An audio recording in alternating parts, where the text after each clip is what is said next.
Next problem बघा.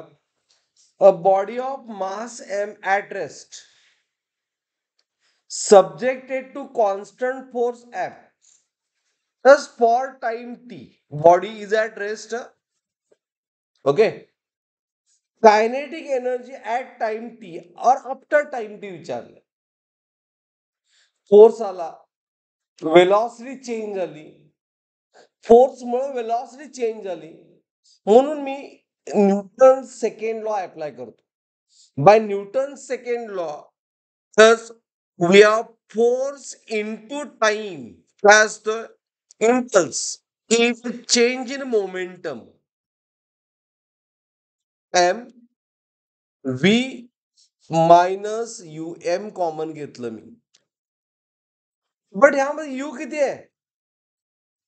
0 आहे. बरोबर.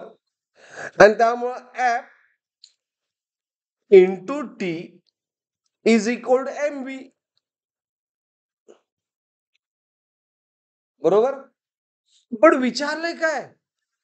कायनेटिक एनर्जी केई विचारलंय. केईचा फॉर्म्युला काय असते Mayuresh? Very nice. Half M V square.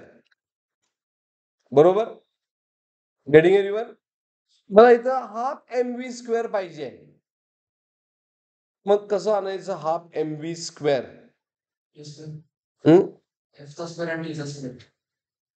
एफचा स्क्वेअर आणि टी स्क्वेअर केलं एम स्क्वेअर व्ही स्क्वेअर होईल. बरोबर. बरोबर आहे. बरोबर आहे. करेक्ट थिंकिंग आहे. बट मला ओके दोन्ही साईडला आपल्याला स्क्वेअर केला तर इथं काय आलं? एम स्क्वेअर व्ही स्क्वेअर झालं. बरोबर.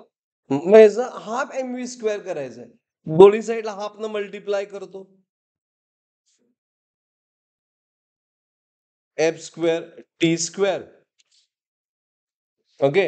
Half m square V square. आपल्याला एम स्क्वेअर नको आहे, एम पाय फक्त. काय करायला पाहिजे दोन्ही साईडला? दोन्ही साईडला मी हाफ न डिवाइड केलं. हा तर ह्या इक्वेशनला काय करायला पाहिजे? मल्टिप्लाय केलं हाफनं. आता काय करायचं? ह्या इक्वेशनला काय करायला पाहिजे? फायनल सोल्युशनला एम ने डिवाइड केलं तर हे एम कॅन्सल होईल ना. तर दोन्ही साईडला एम ने डिवाइड केलं तर हे काय आलं? F square t square divide by how much? 2m. बरोबर. इज इक्वल टू ह्यातला एक एम डिवाइड केल्यामुळं एक कॅन्सल झालं. Is equal to half M V square. कसं आलं कळालं सगळ्यांना? आणि हाफ एम व्ही स्क्वेअर म्हणजेच काय? Kinetic energy.